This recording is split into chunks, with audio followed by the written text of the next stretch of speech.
You wake up to the sound of a scream, not a human scream. That would at least be honest.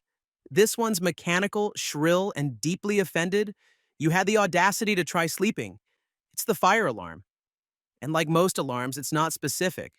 No flames in sight, no smoke, just noise and the subtle scent of toaster waffles from room 312.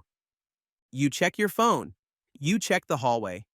You check absolutely everything except the one thing you should: your survival instincts. Because here's a fun stat: most people who die in hotel fires don't die because they couldn't escape. They die because they didn't think they had to.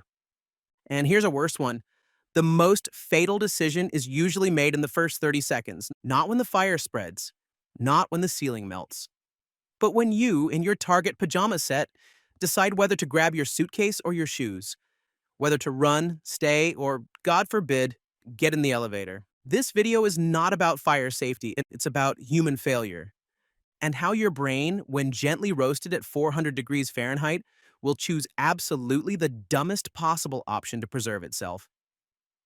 Let's begin. 1. The death hallway decision. You're standing at the hotel door. No flames, no screams, just silence and maybe the faint smell of betrayal. Instinct says open it. Don't.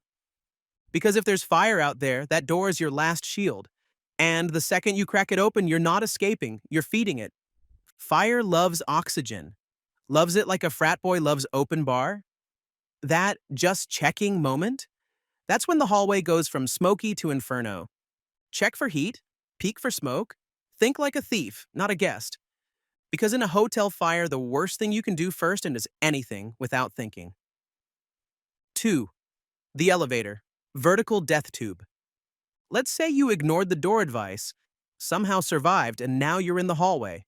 Barefoot, holding a half-melted granola bar in a sense of optimism. You press the elevator button.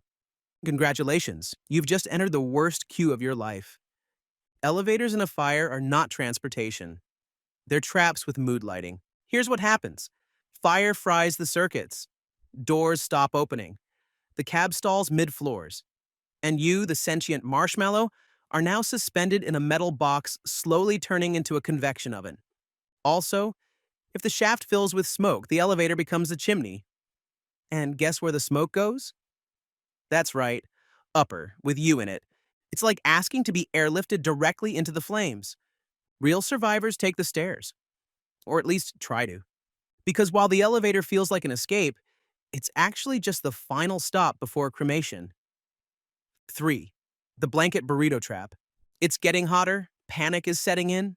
So naturally, you do what any survival-savvy mammal would do. You grab the nearest comfort object, which in a hotel is always the comforter. Thick, flammable, probably made of 80% polyester and 20% regrets. You wrap yourself up like a human chimichanga, thinking this will protect you. It won't. You've basically built yourself a soft, smoky coffin. See, real fire blankets are fire-resistant. Hotel bedding is not. It's designed to feel like safety while quietly absorbing heat, like a marshmallow in a microwave. And once that plush burrito catches flame, you're not escaping, you're seasoning. This is the cozy death mistake. Trying to protect yourself with the tools meant for sleep, not survival. Don't wrap, don't roll, don't roast. Instead, damp towel, low crawl, exit plan. Every second you spend fashioning a DIY snuggle shroud is one less second you could have been, alive. 4. The forgotten shoes syndrome. You've made it past the fire door. You avoided the vertical cremation tube. You resisted the blanket burrito. Victory, right? Almost, except you forgot your shoes. And now you're navigating a burning building like its floor is lava. Hardcore mode. Carpet turns to ember.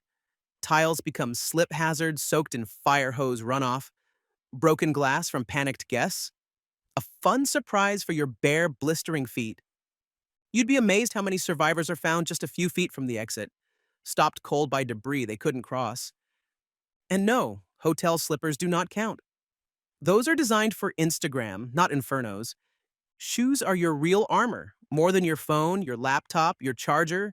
They're the difference between escape and immolation. In a fire, every surface becomes a test, every misstep a dice roll. Without shoes, you're not evacuating. You're speedrunning a barefoot boss fight with environmental hazard set to max. 5. The stay put death wish. Okay, so let's say you did everything wrong but still ended up back in your room, convincing yourself this is fine, that the fire won't get this far, that rescue is definitely coming. Spoiler, it's not. Or at least, not fast enough. Staying put is the classic normalcy bias brain glitch. Your mind gaslights you into thinking the alarm's probably fake. The smoke's probably someone burning toast. You sit, wait, scroll Twitter, and die politely.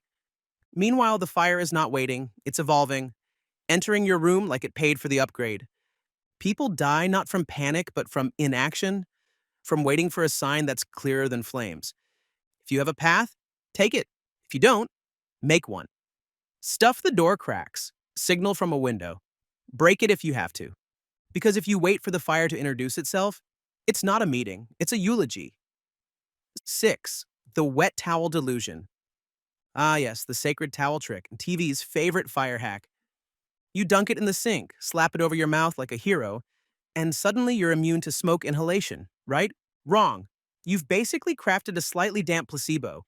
Here's the science. Smoke particles are microscopic. Your wet towel is just a filter made of lies and optimism. It might buy you a few seconds, enough to crawl, not enough to survive a Netflix-length blaze. Worse, people treat it like a force field. They stay in place, breathing deeply through a washcloth, thinking they were in stealth mode. Meanwhile, their lungs are filling with carbon monoxide like a car parked in a garage with the engine running. If a towel is all you've got, sure, use it, while escaping. But do not treat it like a life hack. It's not a power-up. It's barely a debuff delay. Remember, smoke kills faster than fire. If you're breathing black, you're bleeding time. 7. The selfie that kills you. You're coughing, you're disoriented. The hallway looks like a found footage film. So, naturally, you pull out your phone. Not to call 911, not to text your location, to take a video. Because in your lizard brain, this still feels like content. The reflex to document your own potential death is a uniquely modern tragedy. You could escape, you could warn others. But instead, you're live streaming your demise with the caption, "OMG, y'all, my hotel's on fire." This isn't just a bad decision, it's a digital Darwin Award. Phones are tools. Flashlights, lifelines, maps. But in a fire, they become distractions with zero loyalty. That Face ID won't work through melted skin. The worst part?